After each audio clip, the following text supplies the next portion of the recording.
struck me as odd while working in the financial field.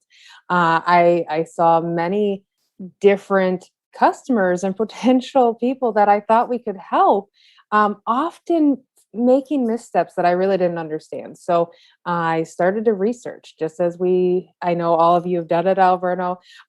We wanted to dig deep. So I dug into the literature and found, wow, there's not a lot on some of the things I had questions on. So I took that inquiry and I built it into a research study, and I traveled down that road to try and find more. And, really, as I started to conduct my research, I found that the issue was not just whether or not people had a bank account, but it was so much far further reaching in terms of the socioeconomic impacts that come from different financial elements that we see in our everyday consumer banking realms. And really, the ripple effect that can have on our lives, our families, and even for generations past us as we continue to kind of pass down maybe some of the things that we've seen. So, in a word, or excuse me, I guess in two words, it really all starts at the same place, though: financial literacy. Now, a lot of people may have heard this recently. Even in the last few years, I've been a part of efforts to try and get financial literacy and just increased efforts into some of our school systems, into our curriculum, and really anywhere that we can start getting just some knowledge into the hands of people and hopefully students, so we can start somewhere. Now, what is financial literacy, right? When we think of financial literacy, a lot of people think, well, literacy is reading, and financial, so obviously it has something to do with money, and it has something to do with understanding and comprehension. And really, yeah, that's exactly it. There's five core competencies when it comes to financial literacy. First and foremost is the earning piece, right? Now, on the surface level of financial literacy, that earning piece means work, going to jobs, collecting a paycheck, trading goods and services for earnings back, right? Financial literacy can also take it another step of, how do I make my money work for me? And that's where it kind of approaches into that next part of saving and investing. Earning can also be on retirement accounts. Earning can be on savings account. There's lots of different ways. And so the next core competency is around, how do I plan for the future? How do I make my money work for me a little bit more than maybe it is? And do I dip my toe in the investing world? The next part is spending. There's good and bad spending. Right now is a very interesting time to be in finance, because we are seeing dynamics where someone can purchase a vehicle with A+ credit at a 0.9% interest rate, while we have savings in different accounts in our marketplace and our market share that offer 3% interest, which means that potentially saving that money that's in your savings account and earning that 3% may be a better idea than spending that and losing out on that 3% where you could pay 9 or 0.9, excuse me. So that's a little bit more on that financial literacy piece, which again, you can see how it goes into that fourth key competency of borrowing. What is smart borrowing? What is credit? What is this mystical beast of credit that hopefully Credit Karma can try and help me with some days, but the algorithms are a little bit confusing. A lot of United States citizens and even many millennials, about 8% of that core from 30 years old to about 50, about 8% of Americans have a good understanding of what credit is, how to maintain good credit, and really how to not make credit missteps. When we think about 8% on our landscape, that's a little scary, because we've got a lot of people who may be mismanaging and losing out in some areas. And that's where it goes back to that financial literacy piece of, how do we get that information into the hands that need it, right? And finally, the final competency of financial literacy is protecting. Now, from my understanding, from my research, this is one that's been added in recent years because of one thing that I know many of us have probably seen in some fashion: fraud. as our financial landscape continues to maneuver itself and change and adjust, we're finding that, robbers and fraudsters, they're keeping up with the trends, right? And so protecting is such a large part of financial literacy and a large part of what we're going to talk about in a little bit, because really, as women, how are we doing with financial literacy? I'm saying, hey, Jeanette, there's a problem with financial literacy in America, but how are we doing as women?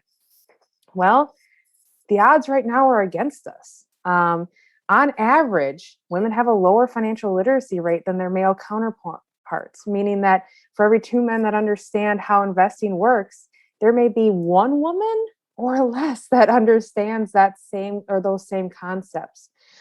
There's a lot of reasons that lead to that.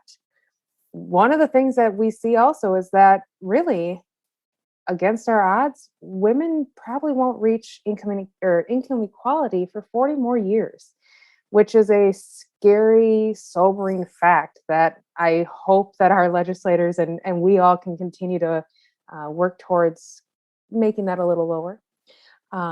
Next, fringe banking service centers. Those are your cash stores, your check and goes, pawn stores, and even little markets that might do money service businesses. So like, pay cards or cashing checks. They specifically market to minority communities. So we're talking women, we're talking people of color, we're talking small communities that may be in urban areas that might not see a financial institution, but probably will see 3 to 4 pawn shops or cash stores in their small block radiuses. And finally, women live longer, but yet we save less and have less understanding of retirement planning, which ends up being that we're living longer and we've got less set aside for us in those final years. So some may ask, but really, is it that bad? Yes. Like I mentioned before, not only do women get paid less, but statistically, we're paying more for interest as well. There's a few studies that I've listed at the back end of this PowerPoint that show that on average, we're paying, I think there was 3 percentage points higher on average for home lending, for standard consumer lending than our male counterparts. And then if you are a person of color, even though we have protections that are in place, somehow statistically, we're still paying more. Next, we are, as women, actively marketed to by those high-cost fringe banking service centers that I had mentioned before, but also retailers who promote discretionary spending. I used to love to shop. Before the pandemic, I would love to go to the mall. I would love to, pop into Old Navy, or I've got a 2.5-year-old little girl that I love to spoil. So pretty much if there's a cute outfit or dress, I am there. And I can't tell you how many times the children's place was like, hey, if you get a credit card, you can actually save some money. And as women, I know me personally, I like saving money because, hey, it's a purchase I'm probably going to make. It's something I want. But they promote credit cards. They promote discretionary spending. And primarily, if you start watching the ads, they're geared towards women. Often women are making a lot of the discretionary spending choices in their day-to-day household lives, and the marketing reflects that.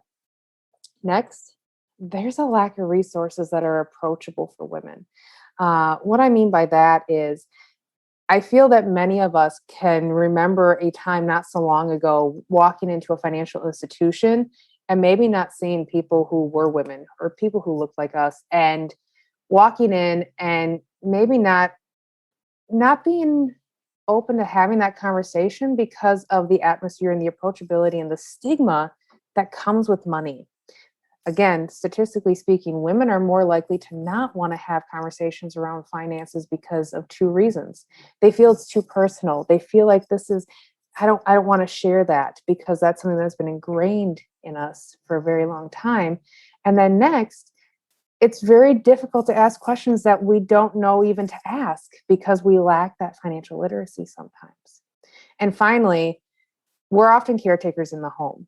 As progressive as our society has become, even in my own household where my husband is our primary caregiver of our daughter, women, for the most part, are expected to be home when a child is sick. They are expected to take care of a loved one when they're ill.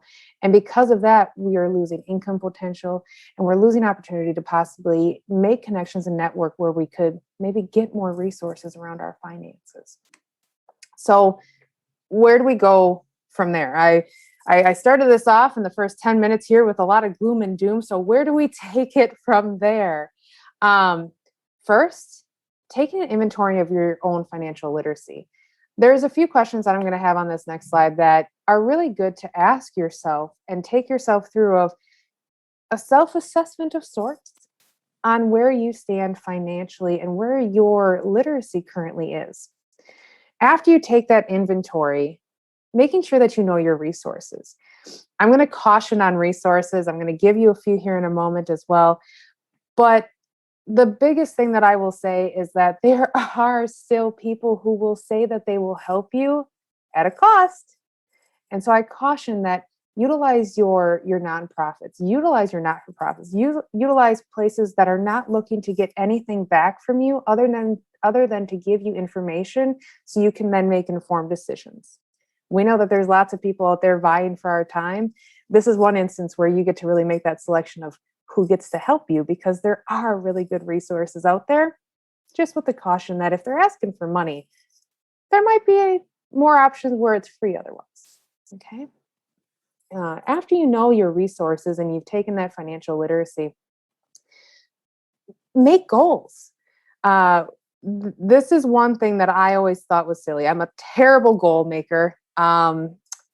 That's really period.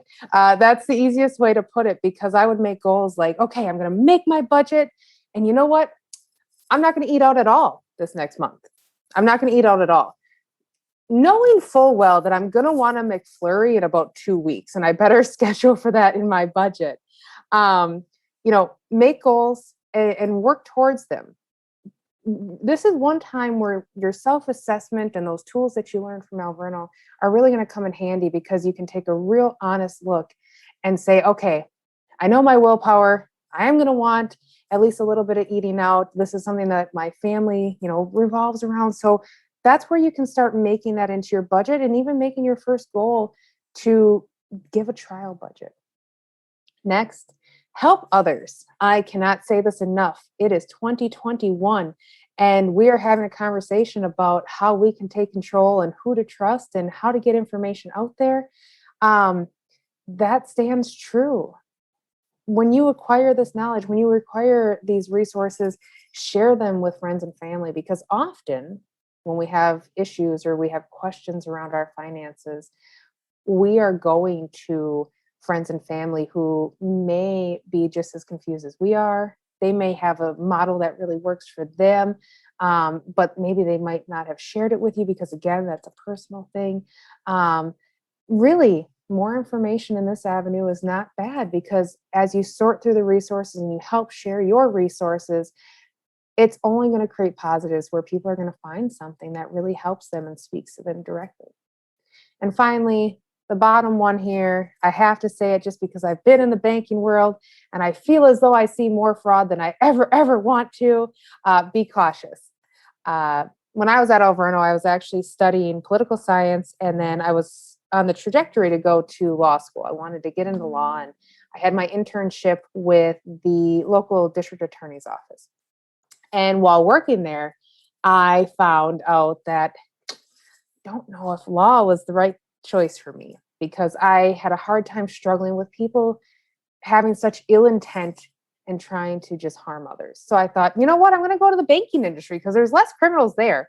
Well, tiny misstep, because I found that very quickly that's not the case. We still have fraudsters. We still have people who really have the intent of getting someone's money. And it's just as prevalent in the banking world and what we see there, just as I had seen in our legal system. So my one cautionary tale is that no one wants to give you free money as much as I would like. And if you ever receive a priority mail envelope with a check that you were not expecting, please take it to your local financial.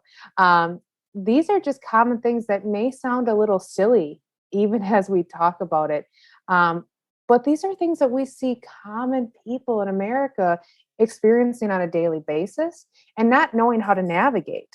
So if you've put yourself in that state of mind where maybe it's the pandemic, you have a family, you're struggling, pardon me, allergies are fun. Maybe you're struggling and all of a sudden you open up your mail and there's a check there, right? Maybe you've got some inkling who it's from. Maybe they contacted you before, but this is your lifeline. This check showed up in the mail and you're going to cash it, not knowing that maybe you are a part of a scheme right now. Someone is defrauding you, and not knowing that negotiating that check just opens up the access to your bank account for that person. Also, if they ask you to send money back, just don't. No one's going to give you free money and then say, oh, keep a few hundred, but if you could send the rest back to me. These are things that we see. And when we talk about, it seems so commonplace to say, oh yeah, no, that doesn't sound right. But in the moment, many of us are just looking for that lifeline. And so my final part there is be cautious. So let's talk about this personal inventory.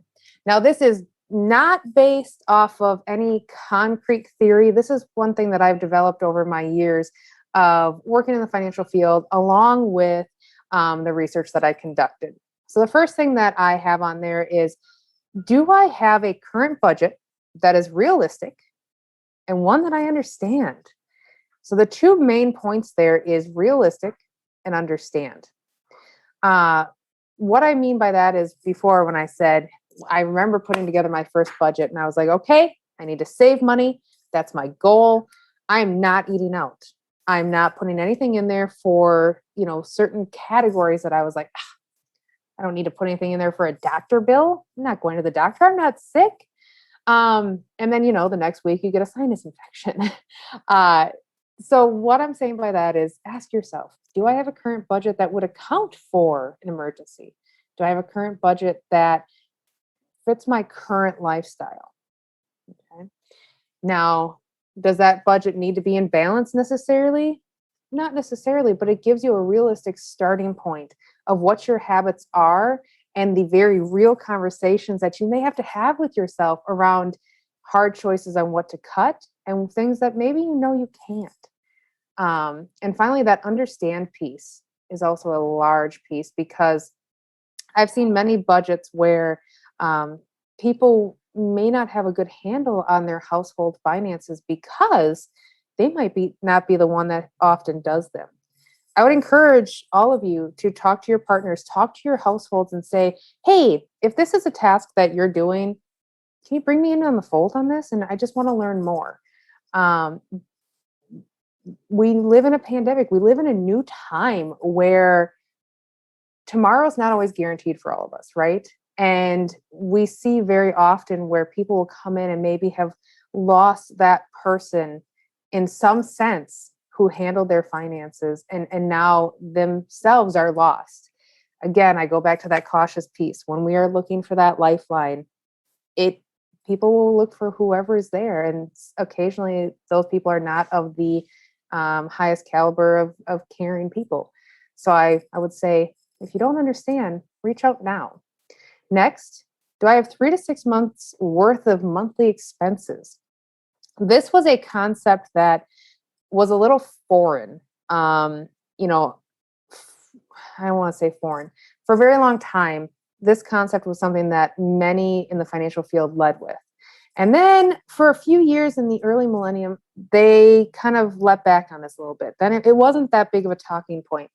With this last year, this has kind of reemerged of having people ask themselves the question of, right now, if I lost my income for 3 to 6 months, what would I do? These are the sort of questions that on some surveys that I've seen done from, I believe it was the Peck Institution, which is a great resource as well that I've got listed, where a lot of people say the last thing that they think at the end of the day is, if they were gone, how would they support their family? Or if their income was gone, how would they support? This is something that really one day struck me when my husband had an accident at work. All of a sudden, we're in the emergency room trying to make sure that he's okay, not realizing that we just lost our secondary income in the household. What are we going to do? And oftentimes we don't think about these things until it's happening in the moment, right? And that's part of financial literacy, being prepared and expecting the unexpected. Knowing to ask yourself these questions now, maybe before you get into a situation where you have to ask them at an urgent sense and maybe don't have many other options. Next, do you utilize a federally insured account at a financial institution? Now, because of my research, I am partial to this one. And I say that because at a federally insured account, what I mean by that is somewhere at a bank or a credit union that is insured that if they shut down, your money is safe. In my research personally, I looked at fringe banking service centers. So I'm going to go back to those cash stores, even big box retailers like Walmart and Walgreens who offer money service businesses. My research was able to show, along with empirical data, that if you have an account, you have more financial stability because you have better access to resources. You have the security that if something were to happen in terms of fraud or a closure, your money is safe and secure and insured. And not only that, but you often are paying significantly lower costs for your banking. So I always like to just ask this one. Banks, credit unions, those are personal choices. But I would really urge someone to find a good financial institution with some sort of federal insurance on it, just to help protect yourself. And also because statistics speak to the part that helps provide that stability. Okay. Have you started thinking about retirement? This is one that I feel like we don't talk about enough, and data shows us as women do not talk about this element enough. What I mean by that is we often put retirement planning off. Occasionally we'll start a job and they'll be like, hey, we've got 401k benefits. And I know even early on in the financial field myself, I'm like, yeah, I probably want a 401k. Let's go ahead and start one of those up. And then I'm like, oh, well, that cuts into my budget. I'm putting money away. I don't want to do that. Like, I need that money now. I've got student loans. I've got stuff to pay. And I started thinking, well, I'm gonna pull back from retirement. I'm gonna stop putting money into that. And then I utilized a retirement calculator. That was the biggest eye opener of really my financial literacy, because I realized that if I started now, or back then, I was probably about a decade ago, so we won't talk about that. But if we start early, we can put more or less in and earn more over time. And understanding the interest that it takes to really get to that retirement point, and really setting a longer term goal that I could stick with, and really ensure that I'm earning the amount of money that I need to be earning, plays into that. So that would be my next part of this personal inventory of what are my plans for the future? What am I going to leave for my children? What am I going to do when I'm ready to retire? As much as I love my job and being a servant leader in the financial industry, I want to volunteer with other causes. Someday I'm not going to want to be working. So how do I plan for that? Next, these next two questions deal with credit, the mystical beast of credit.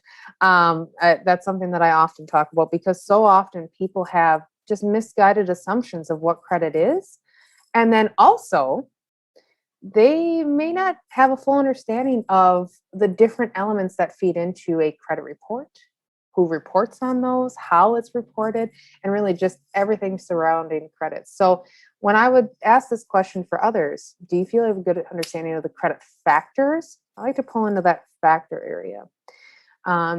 Many understand that there's 3 different bureaus. Many understand that credit cards, loans, there's different things that report to those credit bureaus. Not many know, though, that one of the factors of a credit report and a credit score has to do with errors. And did you know that nearly 70% of all credit reports have some sort of error that is credit impacting? So I like to bring that up. I am all about using resources. I'm all about using free resources. If you can handle the ads, I do love Credit Karma. It gives you 2 bureaus, but it gets people thinking about their credit, and it gives resources right in the app that really highlight how to learn more about credit, how to really gain resources. So again, How do you feel your understanding of credit factors are? And then finally, number 6, this is one that I've recently added because with Credit Karma comes the credit profile. And so when is the last time you reviewed your credit profile? Uh, Credit reports, raw, that come from a financial institution are hard to understand. They have a lot of, I can't recall. I think it's written in like DOS. I don't know if you guys remember the old printers with the stuff on the side that you rip off. Often they look like they came off of that. Credit reports can be a little bit difficult to comprehend just because until you've really worked with them, there's a lot of different elements. Luckily, there are free resources to help with that. Annualcreditreports.com is a great one that will show you your credit reports, but then also has helping aids on the side. Key element here, annualcreditreports.com is free. You get one free credit report from all 3 of your bureaus once a year. So I like to stagger those myself, but then I use the resources within that site to really identify different warning signs that might appear in the credit, how to look for those errors that I talked about before, and really just how to digest. A lot of people don't review their credit report because really one thing in our society that has been pushed is your report, credit report, you should look at that. But that credit score is what gets you the good rates and that's what makes you lendable.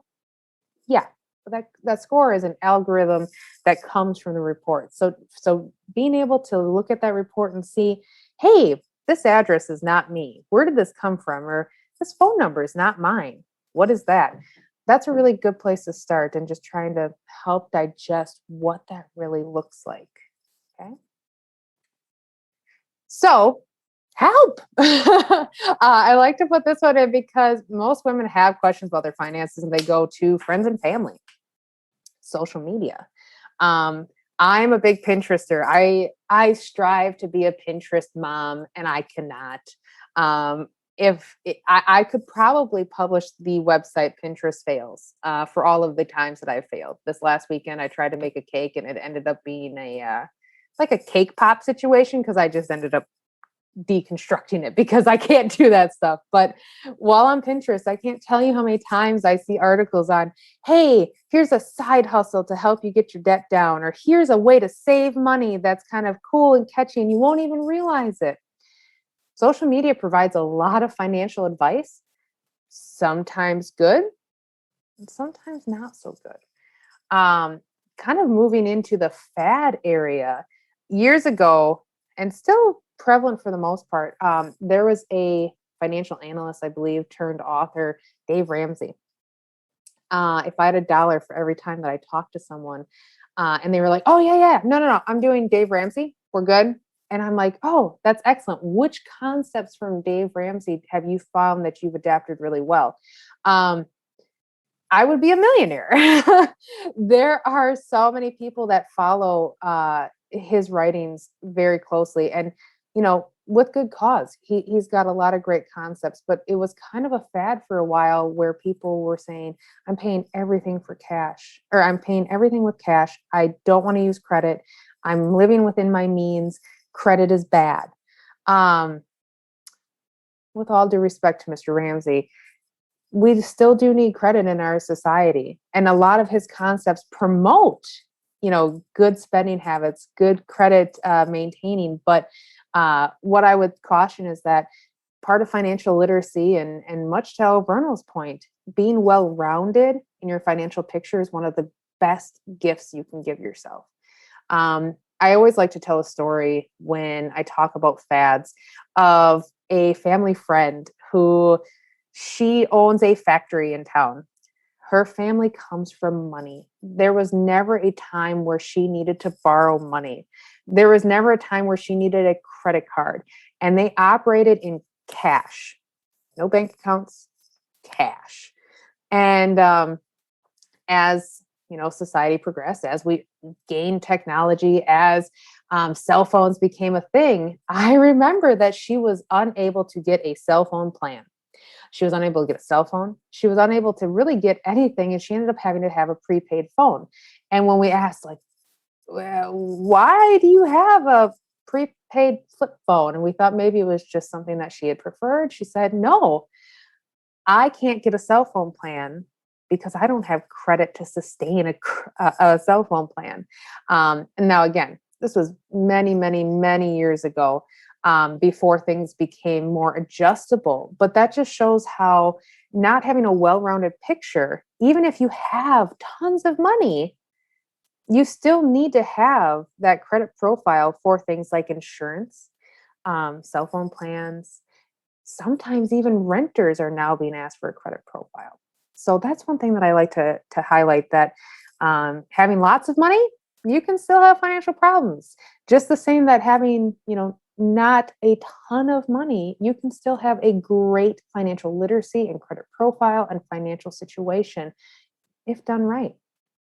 And then finally, we rely a lot on marketing, right? And sometimes that marketing is not always the strongest or the best thing for us personally. But it's attractive. It speaks to us. It might look for us, or it might hit us at a time where we are looking for something like that. In the world that we live in, we are constantly being marketed to on Facebook. I'm going to go back to social media. Every fourth or fifth post, I believe, is some marketing saying, hey, notice that you check this out on Instagram or on the internet. You should check out this ad. We rely on that because it's something that we interact with every day. I did put this quote here as well, that 8 out of 10 women have avoided financial conversations, again, because they're too personal or they might feel uncomfortable by it, which is why we often lean on these different areas, right? And again, this is not saying that this is a bad idea, but in turn, we just need to make sure that we're understanding and really making it applicable to our own situations. So instead, here are some places that I would like for people to maybe consider starting when they do have those financial conversations, or even bringing some of the concepts that you're finding in social media or with readings to this. Someone you trust at your financial. I hold true that financials train their people so that we can identify, oh, that might be fraud, or hey, I've been in the game for 10 years and I've seen someone who's tried this. Maybe you could utilize that. But it's a really great place to start. Oftentimes, people don't go to the bank unless they need to, right? I got to check. If I can mobily deposit this thing, I'm not going to the bank. I, being in the field, often recommend check in with your finances. Do a good health check when you're able to. See if there's a personal banker. See if there's a member service representative at your institution that you can build a relationship with, so that you can ask some of the questions before things happen. Every single time that I get someone calling me at work going, hey, I have a question on this. There's times where I may not be able to answer it, but the fact that someone's comfortable enough to come and ask the question means that they're searching for an answer, and I'm going to do everything in my power to make sure that they get at least some sort of answer or answers to then make informed decisions. Fiduciaries. There are differences from your standard bank teller to a fiduciary. Technically, many that work in the financial industry have a fiduciary responsibility to not steer you in the wrong direction.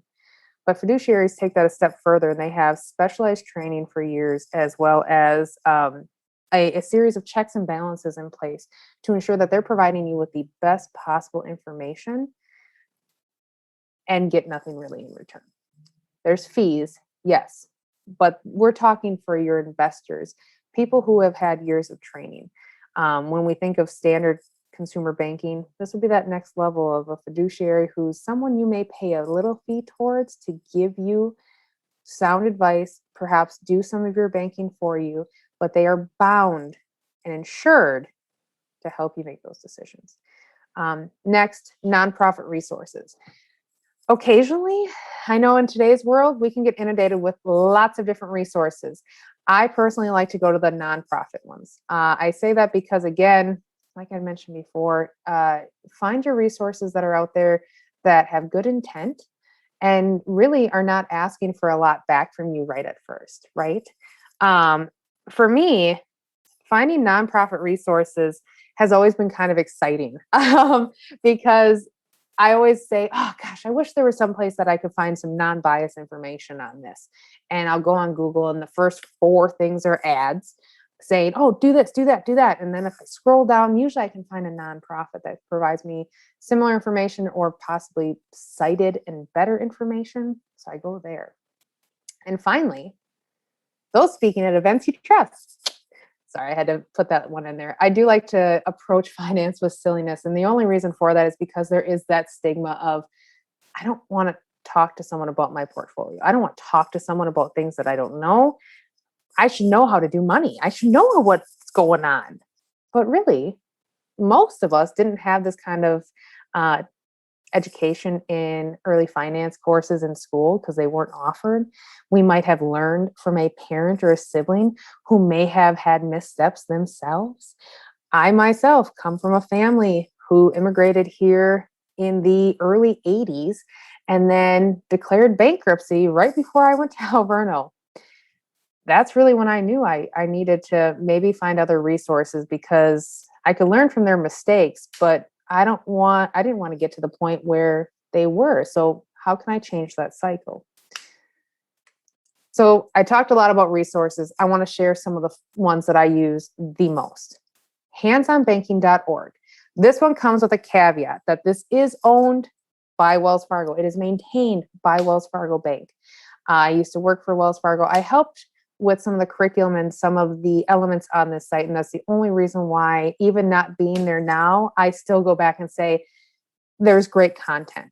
Handsonbanking.org provides curriculum and different types of information and avenues to get that information to people on that site, which means that they have something for elementary school kids, right? They've got someone that can go on there and be like, this is a quarter, this is a nickel, this is a dime.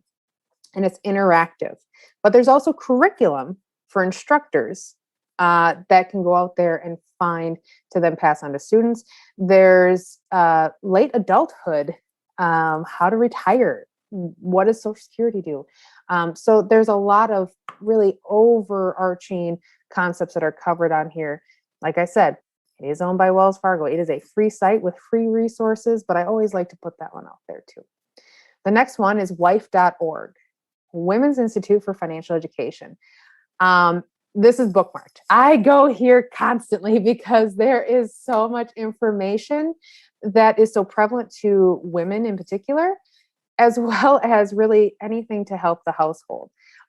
There's constant news articles on there. There's constant research articles being promoted. And this is one resource that I personally love and go to very often because it's digestible and it really helps speak to some of the issues that I don't know I would find otherwise unless I had a very specific Google search. Next, wiserwomen.org, Women's Institute for Secure Retirement. I can't say enough. Retirement matters. And as women, we're behind in the game. We don't talk about it often. We don't have a great understanding. And so often when we decide to start learning more about it, we may be coming into the retirement planning late. And that can put us at a disadvantage. Wiserwomen.org really helps to talk to, hey, it's okay if you're coming in late to this conversation. Here's how we can get you to where you need to be. And some really just fact-based analysis and resource. Next, Sittingpretty.org, which is also FLOW, Financial Literacy Organization for Women. This one I particularly like because it also speaks what's going on an international scale, right? As much as us in the United States, as much as we like to say that, oh, the US, woo, we got it going on, we got everything right, guys. It's not the case. And Sitting Pretty really kind of helps open up that here's what it's like in other countries right now. And it gives a great variety of epistemological viewpoints of what finance means in certain areas versus what it is in the United States. And it can really open up your eyes to different concepts that might be a little foreign to us here in the States. Those, by far, are resources that I use on a daily basis in my line of work, as well as me personally. I joke often that life happens, whether we're ready for it or not.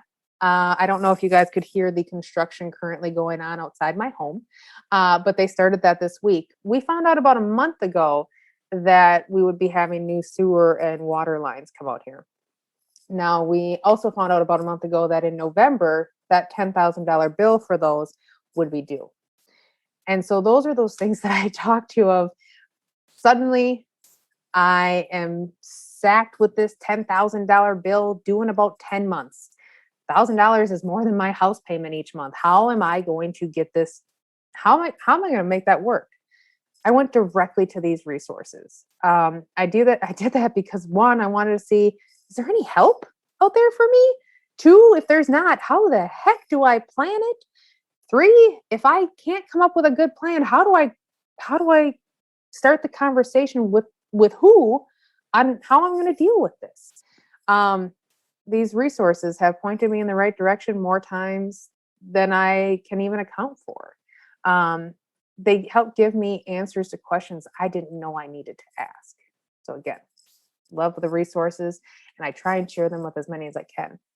So the next part here, sorry about that. I'm still living in 2002 with my corded earphones here. Make goals and maybe get comfortable with being fluid with those goals. I am a high achiever. I set goals. And I remember being in interviews and they would ask, well, what if you don't achieve them? I remember my naive answer of, oh, well, of course I'm going to achieve them. I set them. And then, life lets you know that that's not always going to happen.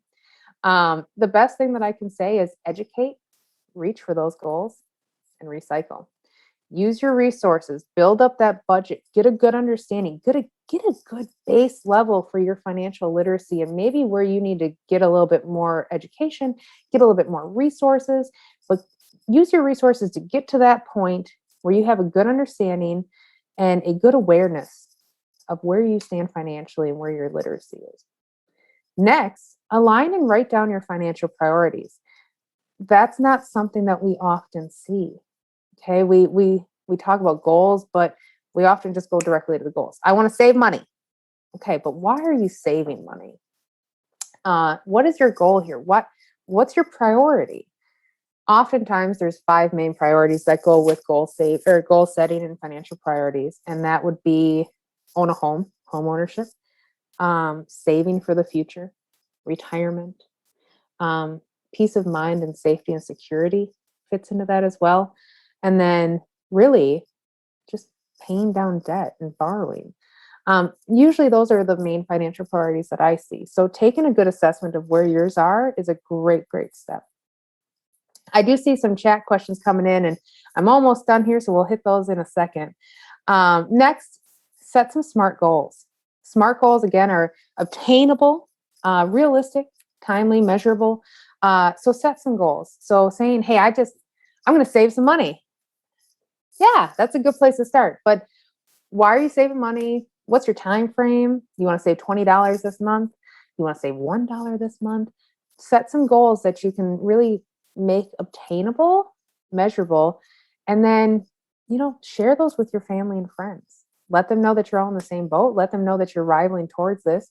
Let them know that, hey, I might not be able to go for that margarita this week because I'm saving money towards my goal, but I'll catch you next time. Or here's another thing that we could do. And work towards those. And then finally, in the true Alverno fashion, self-assess when you achieve that goal or you have to readjust. I have had to readjust many times in goals. And like I said, that's a hard one to swallow for someone who, is a self-proclaimed overachiever, right? I set a goal, I'm going to get it. And then it gets closer to it. I'm like, you know what? I'm just going to work a little bit harder. Sleep is not necessary. We're going to get that goal. And then all of a sudden we get real close to the end of that deadline. It's like, I don't know that I'm going to meet that goal. And that's hard because then we feel those emotions around maybe not reaching that. What I would say is that's where getting comfortable with being fluid is, right? The market is fluid. We are fluid as humans, and we have to be patient with ourselves in meeting those goals. But if we can self-assess and pinpoint maybe why we didn't meet those, we can account for that the next time. So finally, the last thing that I say, spread the love.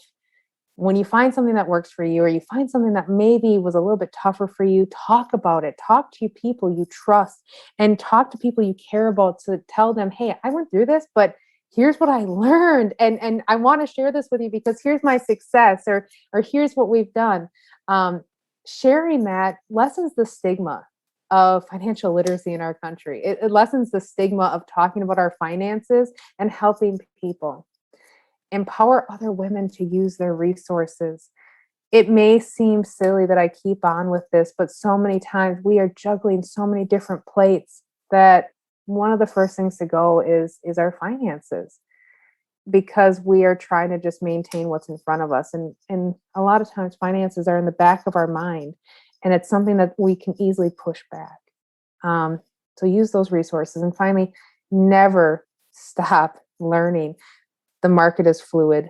Our financial landscape is fluid, meaning that to be financially literate is going to help you, because you're going to start noticing the questions that maybe you wouldn't have anticipated in the past. You're going to start noticing things that could help you. And so what I would say is spread the love. Okay.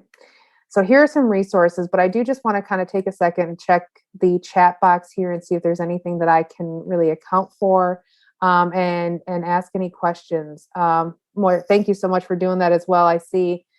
Is there a retirement calculator that I would recommend using? Definitely. Oh, Miss Elizabeth. Oh my goodness. Sorry, I saw the name, got very excited. We were both PEC scholars at Alverno, and it was very excited to see. Yes, I do. In the resources that I did list, there are some great ones. I'm going to go ahead and point to wiserwomen.org. There is a calculator on there that you can put in there. I want to retire by 65. And it's going to tell you projections that you should really do. All right, Megan, let's go ahead and see here. I've been seeing a lot of ads for investment apps like Investor QQQ or Robinhood. Do you have any thoughts on those? I know they are not FDIC insured. So investment apps.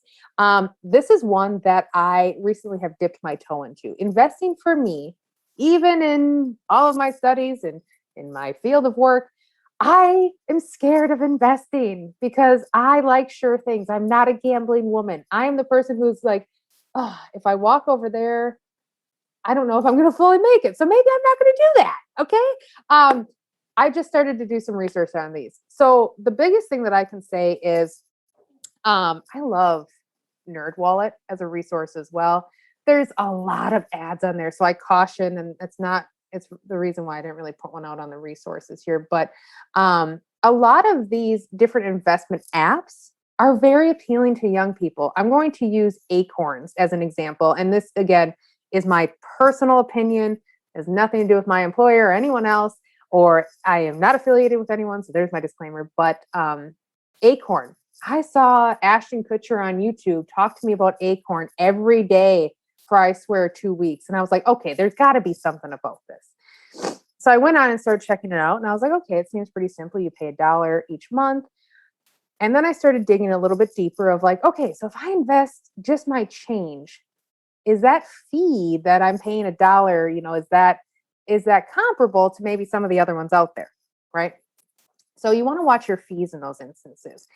That's where I was kind of talking before, that fiduciaries and investing, sometimes there's money that's involved to help manage those funds, because it is kind of I don't want to say more niche area, but more complicated area of consumer banking. I found that, Robinhood, Acorn, Wells Fargo, they had higher fees for investing. I personally gave a run at Wealthfront because their fee was the lowest. I recently just put $500 there just to see how that went. For me, again, personal experience, has been a little nerve-wracking because it is a long-term investment opportunity, as is Robinhood and Acorn. And so it's difficult to all of a sudden log in one day and be like, oh my God, it's $487. I've lost money. And then I'm panicking. I'm like, should I take it out? Oh my gosh, I don't know, because, that's new to me. Markets fluctuate, but I found Wealthfront was really good because it provided those resources that when I was asking those questions of like, oh my gosh, do I need to take this out? There's a little disclaimer on the bottom right next to it saying, hey, we know the market had a rough day. Here's what we would advise. Stay true, stay the course. Don't take this out. And I really liked them as a resource because it was easy to link everything, lowest fee.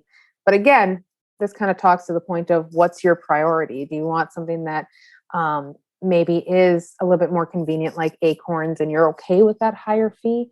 So after you address your financial priorities, I would say make an informed decision by vetting all of them and maybe doing some pros and cons. So I hope that answered there. I thought I saw a hand up too. I'm not sure if I did or not, but I think Miss Faith may have had a question. Otherwise, I'd be open to answering anything else.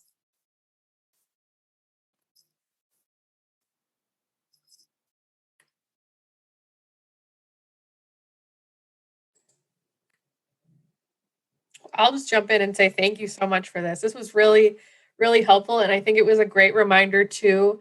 I know in personal experience, setting achievable goals has been a challenge for me. And so I really appreciate the reminder and, just kind of putting into perspective the importance of not trying to set yourself up for, I'm going to save $100,000 this year, that might not be something that I'm able to do, and having that kind of grace of, I know myself well enough to know that there's going to be points where maybe I didn't budget for this. So how can I be conscious of making those tweaks and things like that? So those were all really great reminders, and I loved the presentation. I hope everyone else took a lot away from this. It was a great, kind of overview of not only the financial industry, but also how we as women are so directly impacted. And it seems like there's a lot of kind of incognito ways that we can be a little bit more savvy, which is really great. And I know for myself, that's always helpful to have that knowledge. So thank you very much for putting this together. This was wonderful.